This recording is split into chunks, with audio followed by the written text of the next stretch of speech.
Bible literature ministry అనుదిన ధ్యానములు October 20 అంశము మీ దేహము వాక్యము కొరింథీయులకు వ్రాసిన మొదటి పత్రిక 6వ అధ్యాయము 19-20 వచనాలు. మీ దేహము దేవుని వలన మీకు అనుగ్రహింపబడి మీలోనున్న పరిశుద్ధాత్మకు ఆలయమయున్నదని మీరెరుగరా. మీ దేహముతో దేవుని మహిమపరచుడి. ప్రభువునందు ప్రియులారా, నేటి వాక్యమును ధ్యానించుకుందాము. ఎవరైనా సరే అద్దం ముందు నిలబడి తమ శరీరాన్ని చూసుకొని ఎంత మురిసి పోతారో కదా. కొంచెం అందంగా ఉన్నవాళ్లు అయితే ఎక్కువసేపు అద్దం ముందు గడిపేస్తూ కళ్ళు అటూ ఇటూ త్రిప్పుతూ శరీరాన్ని రకరకాల భంగమలో చూసుకుంటూ తెగ సంబరపడిపోతుంటారు. ముఖం మీద చిన్న మచ్చ వచ్చినా గాయమైనా ప్రాణం పోయినంతగా బాధపడిపోతారు. శరీరాన్ని వాళ్లే తయారు చేసుకున్నట్లు శరీరానికి రకరకాల క్రీములు రాసి అపురూపంగా చూసుకుంటారు. ఈ శరీరమాయలో పడి ఆత్మను పట్టించుకోరు. ఆత్మ లేకపోతే శరీరం మట్టిలో పెట్టడానికి తప్ప దేనికీ పనికిరాదు. ఆత్మయే జీవింపచేయుచున్నది, శరీరము కేవలము నిష్ప్రయోజనము. యోహాను 6:63. ఆత్మ శరీరంలో లేకపోతే శరీరం కుళ్ళిపోయి పురుగులు పట్టి కంపు కొడుతుంది. బతికి ఉన్నప్పుడు మన శరీరాన్ని కోరుకొని మనల్ని ప్రేమించేవారు చనిపోయాక ఆ శరీరాన్ని వదిలించుకుంటారు.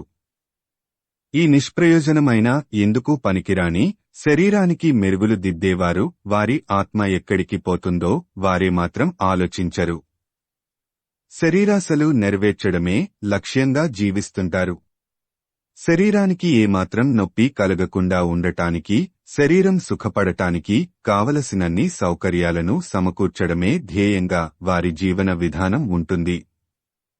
కళ్లను తృప్తిపరచడానికి అందమైన ఇళ్లు కట్టుకోవడం, చెవులకు మంచి సంగీతాన్ని వినిపించడం, నోటికి రుచికరమైన భోజనం అందించడం, ముక్కుకి సువాసనలు అందించడం, శరీరానికి చల్లదనం కోసం ఏసీలు, మెత్తటి సోఫాలు, బెడ్లు సమకూర్చటం తప్ప ఇంతకు మించి ఆత్మకు సంబంధించిన ఒక్క పని కూడా చేయరు. దేవుడు మనిషి కోసం చేసిన వాటిని అనుభవించడం తప్పు కాదు, కాని సుఖపడటం కోసమే జీవించకూడదు. ధనవంతుడు లాజరు సన్నివేశంలో ధనవంతుడు తన జీవితకాలమంతా సుఖపడినందువల్ల నరకానికి వెళ్లినట్లు చూడగలము. అందుకు అబ్రాహాము, కుమారుడా, నీవు నీ జీవితకాలమందు నీకిష్టమైనట్టు సుఖము అనుభవించితివి. లూకా 16:25. మనం పరలోకరాజ్యములో అనుభవించాల్సిన సుఖాన్ని ఈ భూమి మీదనే అనుభవించేస్తే ఇంక మనకు పరలోకరాజ్య ప్రాప్తి ఉండదు. ఈ భూమి మీద మన సుఖం, సంతోషం ఆత్మను బట్టి ఉండాలి తప్ప శరీరాన్ని బట్టి కాదు. దేవుడు మనకిచ్చిన దేహముతో దేవుణ్ణి మహిమపరచాలంటే మన ఆత్మ సంతోషంగా ఉన్నప్పుడే సాధ్యమవుతుంది తప్ప మన ఆత్మ దుఃఖంలో ఉంటే మన దేహము నరకానికి వెళ్తుంది. నీవు ఈ భూమి మీద నీ దేహముతో దేవుని పని చేయడం ద్వారా నీ ఆత్మ సంతోషిస్తుంది. మరి దేవుడు నీకు దయచేసిన దేహముతో దేవుని పనిచేసి నీ ఆత్మను సంతోషపెట్టడానికి నీవు సిద్ధమా? ప్రార్థించుకుందాము.